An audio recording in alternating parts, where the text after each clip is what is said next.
Drum roll, intermission. Okay, Lewis Pope, we are live. How are you doing, sir? Howdy, Stetson. Doing good. Yeah, awesome. For folks just joining us, I saw Charlie Brown here in the chat just a moment ago saying, "What's up?"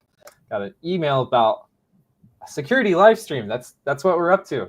If you're joining us, my name is Stetson Blake, founder of This Is an IT Support Group. We are joined by Mr. Lewis Pope today, head nerd at N-able. I think you're in lovely Las Vegas right now. Is that right?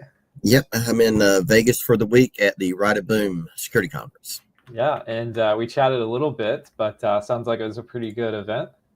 Yeah, it's one of for the MSP channel, it's probably one of the more security focused that is giving good quality, like tons of educational content, tons of good training, a lot of knowledge to be gained here rather than it just being, how most conferences kind of devolve into a bunch of people trying to sell you stuff. There's a lot of knowledge sharing that has been happening at Ride of Boom this year and actually the previous years as well. Yeah, awesome. Glad to hear you had a good time. And of course, these chats, this is like our second, but purpose of this call is to kind of talk about just security stuff, news, trends, different things that are going on. Last month, you hit me with a bunch of links and different things we talked about. I really enjoyed, and hopefully some of the folks popping by will enjoy as well. So if you are joining us, drop a comment in YouTube. We'll pop them up from time to time. Charlie Brown, I'm guessing is not your real name. I had some vendor events I had to go to for my MSP, so I didn't go. Cool stuff. But Lewis, I say we get right to it. So first item you sent me, of course, you're at Ride of Boom in Las Vegas. There's this company called Black Hills Security, and they have announced a CIS controls mastery training that you said might be interesting. What the hell? What's CIS controls? What's that about? All right, so the Center for Internet Security, the CIS controls are they're a cybersecurity framework. They are a set of security controls that are, instead of, we have NIST CSF in the US, there's Essential 8 and Cyber Essentials in the UK. The CIS controls are more of a universal set, not aligned to, even though they map to many, many, many of the other CSF frameworks, it's built as a least amount of effort for the most results kind of approach. And it starts you off from the bottom of the basics, and it does it by implementation groups. So you just work through them at a time. You build yourself up so you can handle and satisfy and deliver on implementation group 1. And then you start working on implementation group 2. And if your risk profile dictates, you start working on implementation group 3. But it makes it really easy for you to just say, I support medium-sized businesses, low risk. Let me just grab the CIS2 controls and build to those. This is, if you have any familiar with John Strand, Black Hills Security, anti-siphon filter training. They do a lot of MSP specific training and education. Great stuff. They have a free SOC introductory course. They are doing, they do CTFs, they do other process. They have the Wild West Hackfest. They do a lot. They do a lot of really good work. And the CIS Controls Mastery course is something that they announced here at Ride of Boom this year. So if you are, are not familiar with the CIS controls, but you want something that's easier to follow, honestly, than the NIST CSF, this is a great way to have something that you don't have to translate for decision makers and stakeholders.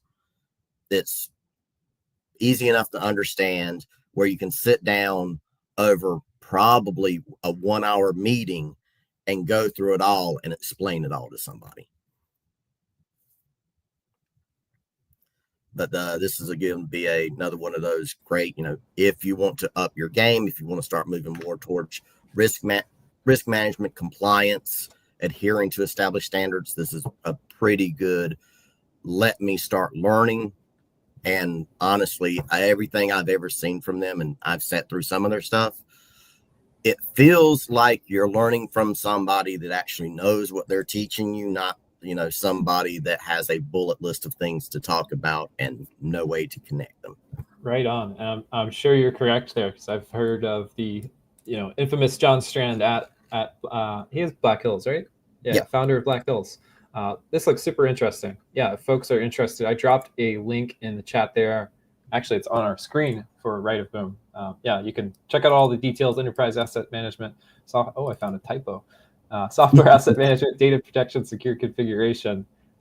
Sounds good. Let's keep rolling, and maybe we'll field Charlie's question. Lewis, have you heard of Major? I don't know how it's pronounced. Majorana 1. My coworkers and I are taking bets on when encryption will die. Is that a good topic? Yeah. So, I don't think. I mean, this is neat. This is more stable qubit handling. More there's not a giant $200,000 cooling system that has to be attached to it, or even $1 million cooling systems like most qubit and quantum stuff has to do. So this could be a legitimate significant step here for something that can be productized.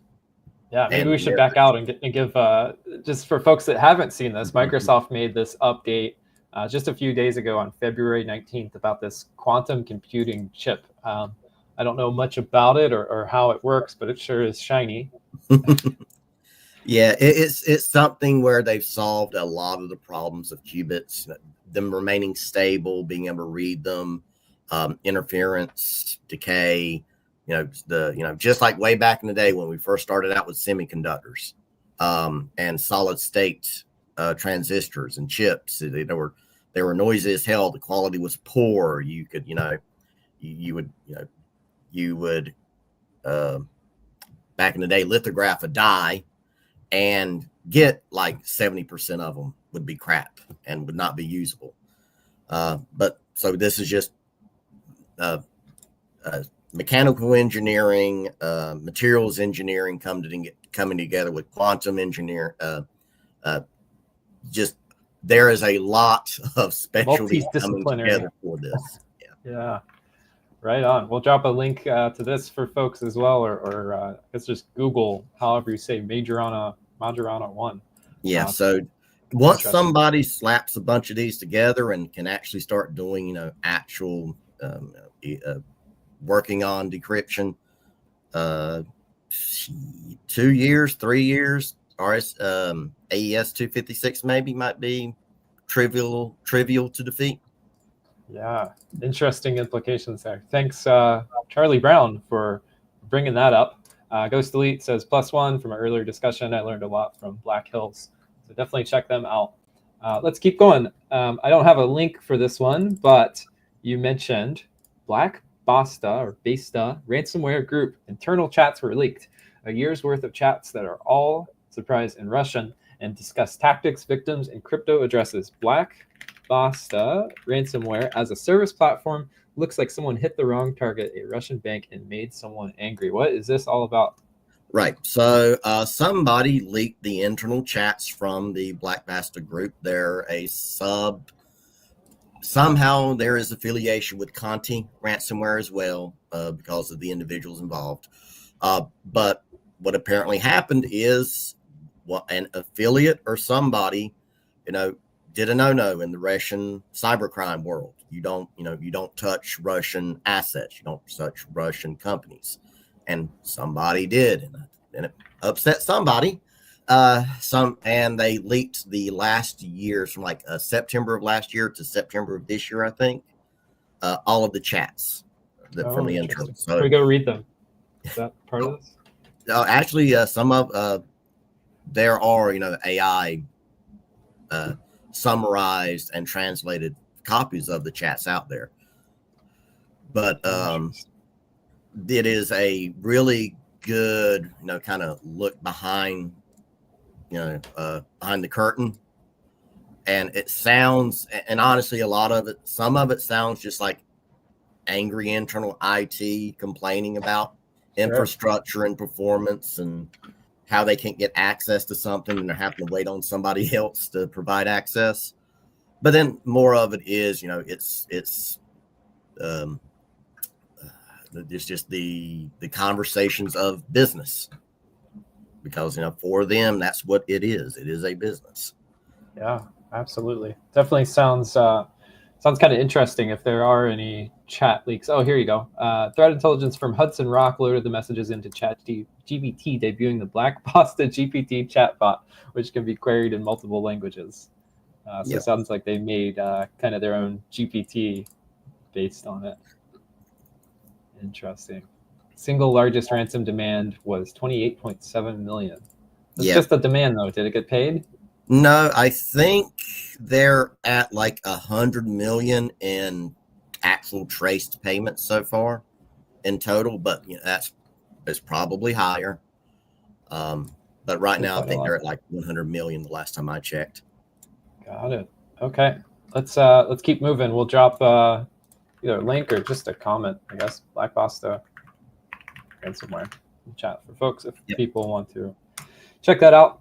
Next thing, Lewis, you sent me, I have some links now in the background, is about a U.S. healthcare org. I think this is the right article. You mentioned HealthNet Federal Services and its parent company, Centene Corporation, have agreed to pay $11.2 million to settle allegations of falsely certifying compliance with cybersecurity requirements under a Defense Health Agency TRICARE contract, despite failing to implement mandated security measures between 2015 and 18. They deny all allegations, assert that no data breaches occurred. HNFS and Centene have settled with the agreement not shielding them from future criminal liability if new evidence. So this is a very significant example of somebody getting wrapped across the knuckles for saying one thing and doing another. This is, you always, once you get into, out of operational side of IT, where it's just all about, we just need to make the thing work. We need the connection to happen. We need the application to run. It just needs to do what it needs to do. But whenever you get over into the security side of it, the operational security, risk management, liability and accountability and contracts, you have to be very, very, very careful about what you're signing into, what you're saying you're going to do, and your ability to deliver on what you say you're going to do, and your ability to prove that you did what you said you were going to do. That's one of the biggest challenges for a lot of MSPs is evidence gathering, evidence preservation, creating the audits, the actual paper trail that shows that, you have to be able to, at some point, if you get popped by an audit, by e-discovery, because it's making its way into court, you have to be able to answer questions like from this date to this date, what were the modifications that were made to these systems? What were the configuration changes to your firewall? What were the object changes in your GPO? What was the at what point did these users get privilege escalations? Those are all things you need to have a record of, a method to preserve it, a way to attest to the validity and truthfulness of this stuff. And a lot of people, honestly, just a lot of MSPs do not have the bandwidth, and they're not providing services to clients that can pay enough for all of that. So I wanted to talk about this one just because it is a really big number associated with it. But this is an example of where somebody went in, sold services, and did not deliver the services that they said that they were going to deliver. Interesting. Lewis, I was Googling in the background. I think we talked before about, was it the Form 8K? Yeah, Form 8K filings. Yep. Material impacts, you have to report it. Yeah. So is that something we could find for Centene, or folks could find? You should be able to find it in the SEC's filings. You should be able to find it if there was one. If they're publicly traded, it should be out there. Okay, interesting. We maybe won't dig too much here, although I do see one, report of unscheduled materials. I think that, I don't even know if investors.Centene. Here's an 8K. Let's check it out. We won't go too deep here, but Oh man, this is When was this one? this is February 4th. Yep. So this is probably in connection with this fine Wonder if that and penalty. Yeah, I'm not sure. We won't check it all out right now because it looks quite dry. But But folks want to dig in. I always thought that was interesting. Some of these and this is a great if you've never been through e-discovery, if you've never been on the legal side of how south this kind of stuff can go, this is a great thing to go read and say, oh, I understand all of these things, and they seem kind of trivial to me as an IT professional. But when we're talking about it in business at this level where money's involved, the dynamics change. Yeah, absolutely. Well, thanks for sharing that link. I'll drop it in YouTube if in the YouTube comments here, folks want to check it out. Next topic we had was actually a slide. Let me see if I can pop this over here about ESXi ransomware attacks from these folks in N-able. I think you know them. ESA boxes are becoming common targets for interactive threat attacks. What's going on with this, Lewis? So one of the things, there have been multiple vulnerabilities recently targeting ESXi boxes. There's been tons of vulnerabilities targeting Edge VPN appliances and everything. And a lot of the prevailing wisdom for a lot of people is, well, get the new patch, get the updates, update your firmware. You'll be okay. You'll be fine. But the problem is that attackers, threat actors are clever. And it's not necessarily a new, but it's becoming more prevalent. They're establishing SSH tunnels to the ESXi boxes. So to the underlying OS, setting up an SSH tunnel that's persistent.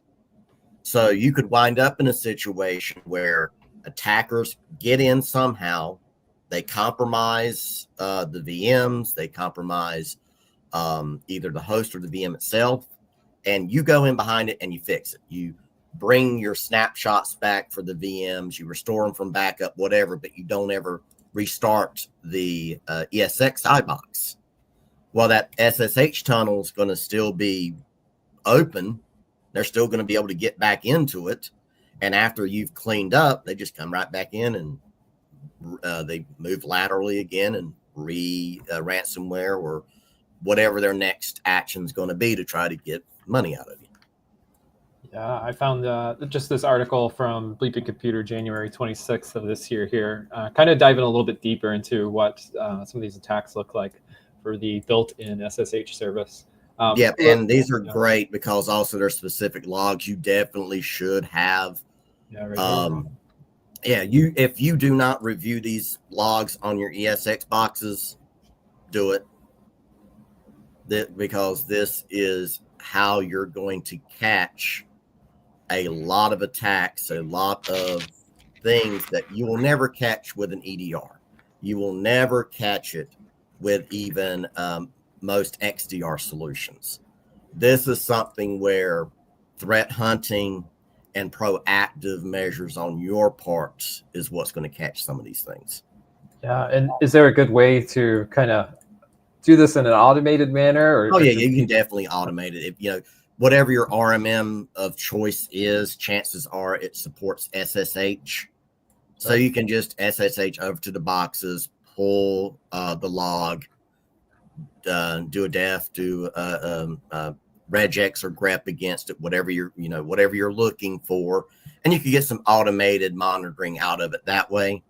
But it would still be one of those things of somebody needs to review this once a month, maybe, even if you do set up automated monitoring, because there's always going to be that new thing that you don't have a rule for, you don't have a regex expression to find, but you look at it, human eyes, human intelligence, you'll pick it up. Yeah, awesome. And I was just looking through this slide here. I saw threat hunting and IOCs available. What does this mean? I know just from Googling, IOC is indicator of compromise, but can you go a little deeper there? Right. So that's those logs we were just looking at. There are published, this is what, once you get past normal security offerings, where it's like, okay, we're going to have an endpoint security solution in place. We're going to make sure that things are being patched and updated. And, yeah, sure, we may have an MDR or an XDR setup. There is still that next level of actively looking at your environment, using the knowledge you have about the way your environment is configured and set up to look for very specific indicators of compromise that you should be concerned about because the verticals you're in, or the type of devices or application software you may be using. And that active time to slow down enough so that you can go to a client's environment and use those indicators to look is that next step. You're being much more proactive. You're getting closer and closer and closer to, MSSP services. You're getting closer to normally what is the purview of internal IT at like medium-sized businesses and up. It's not something that a lot of MSPs have the bandwidth and the talent to do. But if you can build into it, you're going to be better prepared and better able to differentiate yourself in the future. Because as tools are commoditized, as things are just, okay, I can just go to this vendor, buy a service. I have a managed XDR offering, and I don't have to spend any time or effort dealing with it. It's just an offloaded service. You can take and redirect your efforts to actually doing threat hunting in your client's environments.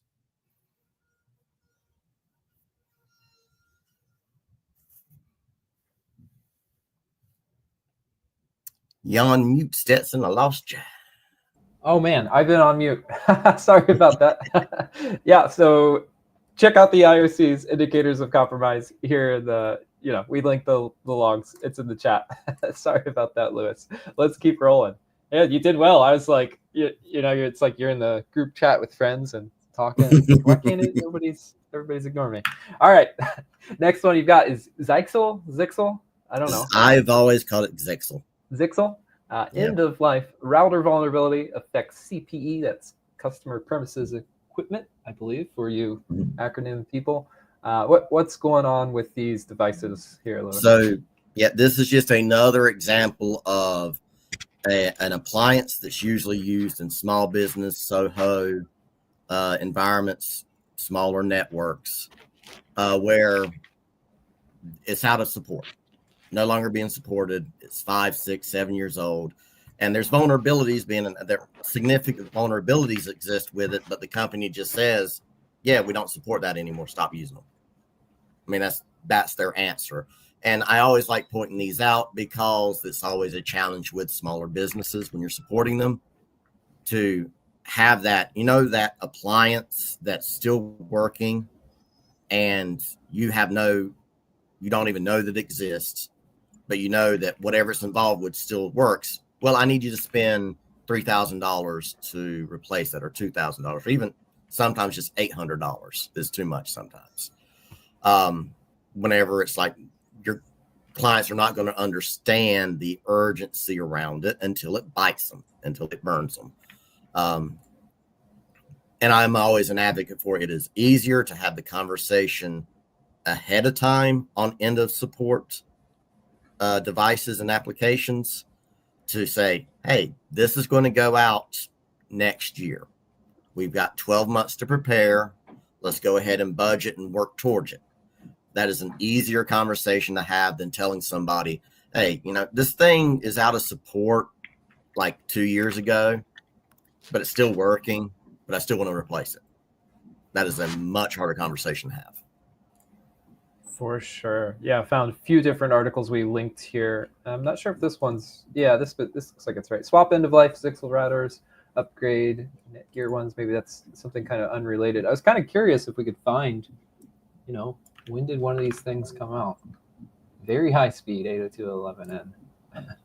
Yeah, these are older devices. These are things that I remember installing in like 2009, 2008, 2012. Wow. All right, definitely a good reminder to kind of take inventory of what you have, especially if you're running some of this older Zixel gear, because they're not patching it. It's insecure. Yep. Telnet's and on. it's not just Xexel. It'll be any Yeah. vendor. You always For have to sure. be mindful and aware and paying attention to when they end the support stuff. Yeah. So if somebody is running one of these devices that's out of date, is there some remediation where they can just turn off Telnet to the internet? You can, yeah. It should be an option that you can disable Okay. within them, and it can harden them a little bit. But then it's the whole problem of, well, what about all the other vulnerabilities that haven't been disclosed that they have no interest in investigating or researching themselves? And now you're left for security researchers and threat actors to find these. And if the threat actors find them first, they're not going to tell us about it. For sure. Yeah. Well, Telnet to the internet, that is gross in itself. But maybe we won't spend much more time on that. Let's move on. Internet Explorer lives on. There's a CVE NTLM hash disclosure spoofing vulnerability. What is this about, Lewis? All right. So this is a vulnerability that was disclosed in December by Acro Security. They're the team behind the Zero Patch platform. They disclosed it. There wasn't a lot of details around the disclosure. They just said, "Hey, this is significant. This is a vulnerability. We have a micro patch to address it. Microsoft's not going to fix this for a couple of months." So there was that time period where an independent set of security researchers made a micro patch for Windows, made it available to everybody else, but that means also available to threat actors and reverse engineers. So they, even if they didn't know how this would work in the first place, they can just reverse it from the micro patch to understand it and then go leverage it themselves. So that could potentially set you in a situation for people that had the micro patch are safe, but the rest of the world is waiting on Microsoft to push their patch to address it. And they just did do that in February. That's so now, normal patching should take care of this particular vulnerability. And this is another one of those, it's a vulnerability, I believe, that was affecting the MS-HTML components that are a part of Internet Explorer functionality and other shared IIS stuff that's in Windows. So it's one of those, the long tail of IE is still around. It's still causing problems and challenges. So this results in a situation that's a no-click. I believe this one is a no-click vulnerability. So just getting the file to the endpoint and the Windows OS looking at it in some way is enough for it to do a authentication attempt against a threat actor controlled server, so they can capture the NTLM hash, so then they can use it for replay past the hash attacks, or if the environment was configured with the wrong way, being able to try to crack the hash and recover the plain text password. Got it. Okay. In the background, Lewis, maybe you can do some fact checking on Claude AI, because I asked, what is an NTLM hash disclosure spoofing vulnerability? I don't know. It says NTLM, New Technology Land Manager, hash disclosure spoofing is a vulnerability where an attacker can trick Windows system into revealing NTLM password hashes. Here's how it works. Attacker creates a specially crafted URL or file path that points to a controlled server. Windows tries to automatically authenticate, sends the user's NTLM hash as part of the process. It's concerning because hashes are not plain text, but they could be cracked offline to reveal original password. Hashes can be used directly in past the hash attacks. That's another one to Google. Often occurs through, as you said, automatic authentication attempts. So that kind of zero click or Yep, Claude did a pretty good job on this one. Only thing I think is missing here is the broadness of this. This is one of those. This is going to continue to pop up for as long as NTLM exists. Threat actors will find a way to get a Windows system to try to authenticate against their server that they control, so they can record the hash. All right, right on. This was also there was a Outlook vulnerability last year, earlier last year, that was the same thing. You get the email in Outlook, you don't have to do anything.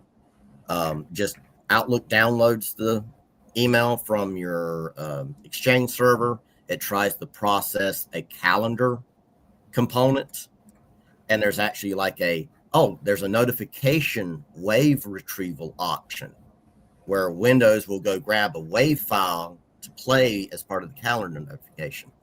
Wow. And that's what they were taking advantage of. Instead of that going to like telling it, here's the local wave file to go retrieve, they could just put in a URL and Windows would happily go out to that URL, try to authenticate so it could download that wave file.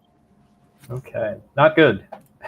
Not good. Patch yourself. Is that the advice we'll give here? Yeah. This is one of those. The only way you'll ever keep up with these is get away from NTLM. Good luck, or constantly, be on top of trying to patch systems so you're getting rid of the vulnerabilities as they're disclosed.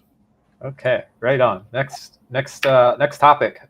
Windows 11 24H2 update failures. I don't even know if I know what 24H2 is, to be honest. What's this one?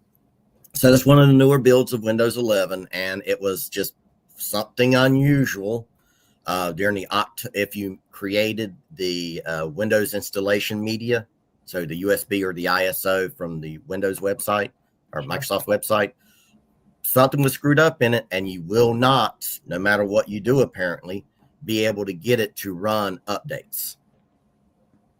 So Microsoft's recommendation is, reinstall it.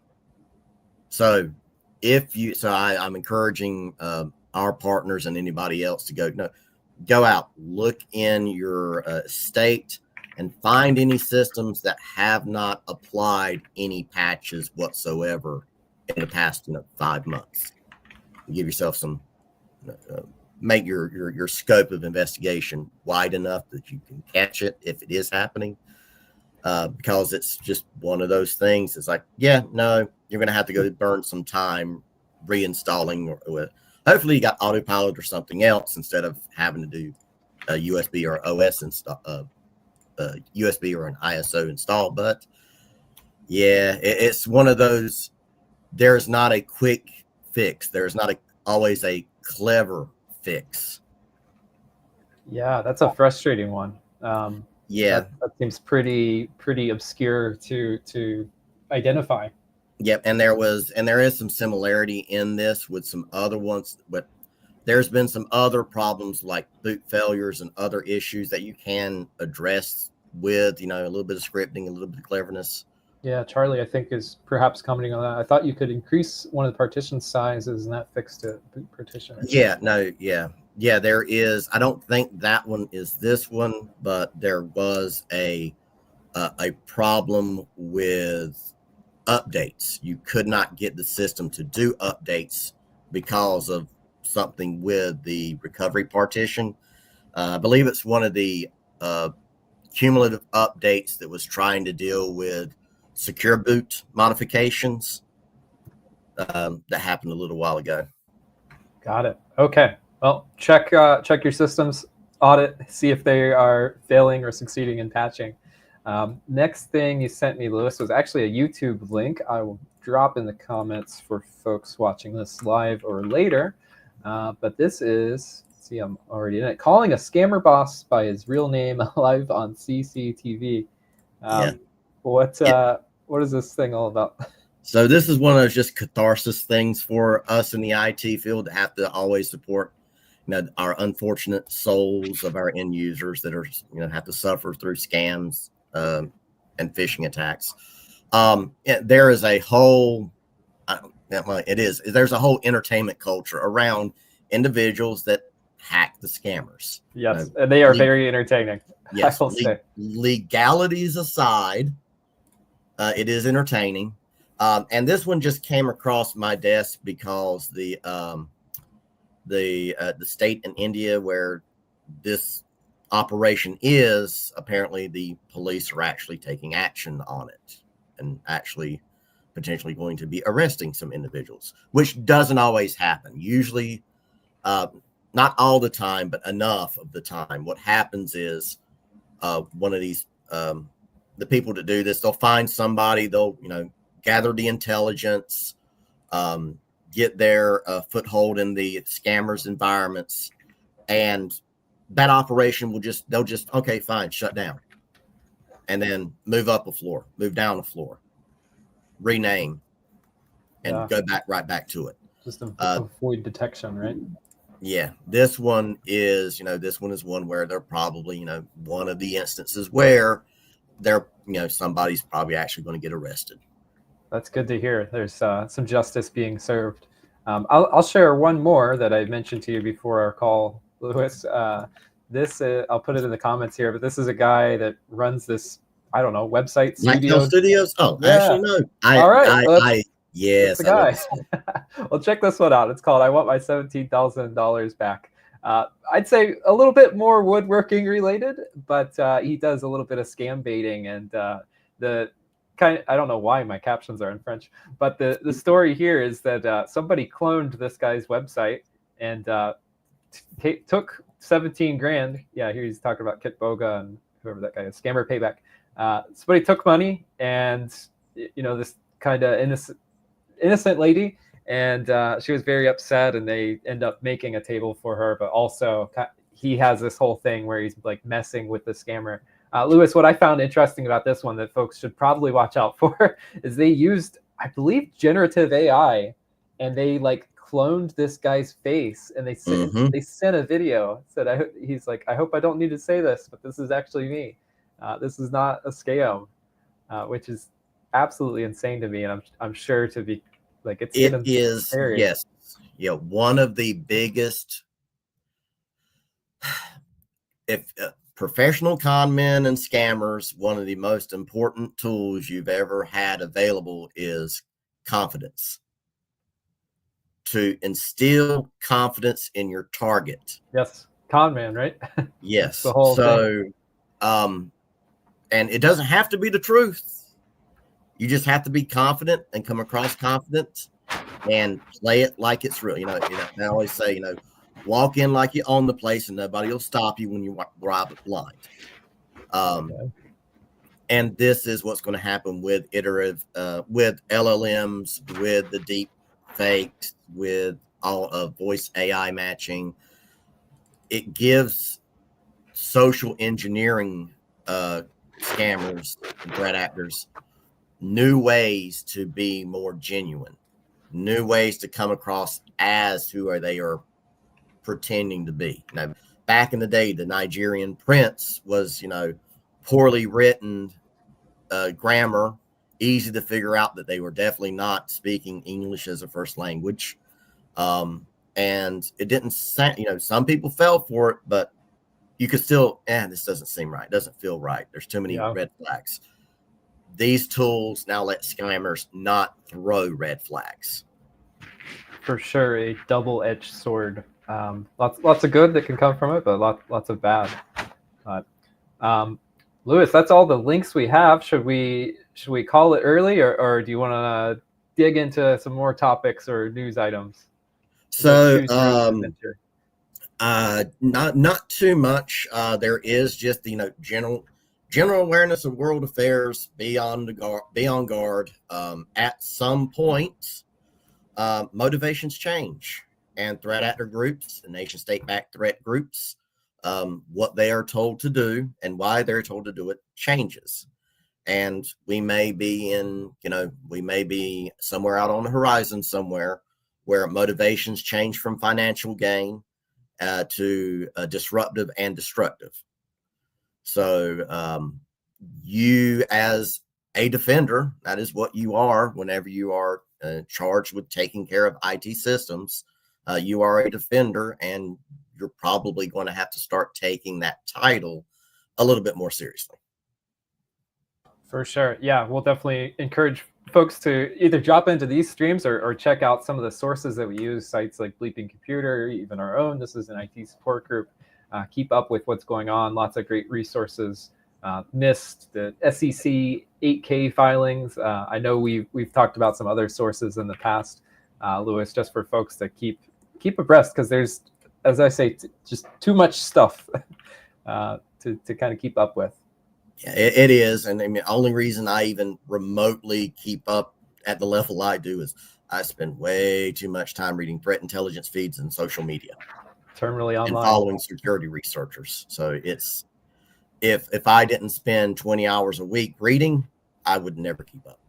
Yeah. Can we do a rapid fire? Like what's 3 good sources for maybe 3 things you're reading or sources for? Okay. For so one would be probably Kevin Beaumont.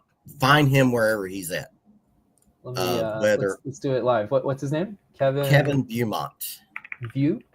Beaumont. We'll get close enough. I think that's Gossip the Dog. That's him. Okay, right on. So I Double Pulsar. He has a blog post there. If he's taking the time and putting something out there on Double Pulsar, read it. On Double Pulsar. Oh, that's not going to be right. Defense in Depth. Is this it? Maybe no. not. That's Sumo Logic. What's this guy's name? Kevin. Right there it is. Second link. Doublepulsar.com. Okay, he's got the domain. Yeah. All right. Kevin Beaumont. Yeah. So he's usually, I will hear about things through him first before I hear it through anywhere else sometimes. Right. Okay. What else? We got 2 left. Dark Reading was another good resource. Reading security. Make sure we get the right one. Drop some links too for folks. Dark Reading. Yep. And Bleeping Computer. Oh yeah.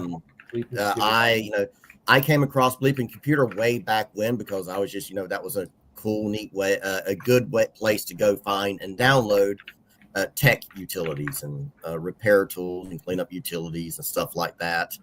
But over the years, they have gotten to be a really, really good journalistic source of information about incidents and threats and things that are happening that you should be mindful of. Yeah, right on. Good sources here. I will back up at least Bleeping Computer and Dark Reading because I've heard of, but I learned about Double Pulsar. I really like Hacker News, news.y Combinator. Less security focused, but you do see some good security stuff pop up. Pretty much, Reddit, but more developer focused. You just remind me of something, and if I will add my 4th. Yeah, do it. Okay, what do you got? DEF CON Franklin Project. DEF CON, what is it? Franklin Project. Franklin. Okay. Let's see. What is this? So this is a synthesis and lessons learned and things to know and take away of, everything that was, not everything, but things that were talked about at DEF CON this year. Oh, okay. Previous. Where, am I looking at the right thing? How do I find this stuff? Yep, that's it. So there should be some, there's the press release, the almanac. That's what you want to read. Almanac. Okay. Yep. Oh, there we go. It's a PDF. Okay. Yep. Wow. Okay. Yeah, this looks great. This is, of course, I'm guessing for last year. Was last year 32? Yeah, it would have been last year. I was trying to. Yeah, I think it was September or October of last year. This looks great. There's also, not to extend this too much, there is both the media.defcon.org, if it'll load. It's not loading. And there's another website that has tons of security live talks just from different InfoSec stuff. I'll have to find it because I can't. But yeah, all right. We've got a lot of links for folks. Drop them in the comments there. Maybe we'll just hit so a few comments here from Charlie asking Lewis, are you the owner of your MSP or do you work there? Does your MSP specialize in specific business or law firms? Yeah, so I used to be with an MSP. I was the title was service delivery manager, but it was really jack of all trades, anything that needs to happen. That was me. Everything from dropping lines, crawling through crawl spaces, setting up and configuring Exchange, anything that you would expect through the IT professional gambit in the early 2010s and 2008 to 2015 or so. But I joined Enable because I had been using their tools in my the MSP, and it was an opportunity. There was a merger acquisition deal. I didn't get any benefit out of it, and I was like, you know what? Time for me to see where my other options can take me. But I do talk a lot with MSPs, and I have been I've been on the book sides. I've been on the bookkeeping side, the technical delivery side, operations, HR, training. I've had my hands in all of it. So feel free if you want to reach out to me. I can speak the language and feel the pains. Yeah, a follow-up question there. Do you recommend that MSPs always specialize on a specific industry to succeed? Only if that is going to allow you to somehow significantly increase your margins. Like it's the difference between, okay, I can do 50% or I can do 180 to 220% margin. You know, if you can target a specific industry, maybe one that's regulated, where you can get those premiums so you can charge $150, $250 per seat for, yes, specialize. But if you don't have the staffing, if you don't have the skills, I wouldn't say specialize out front.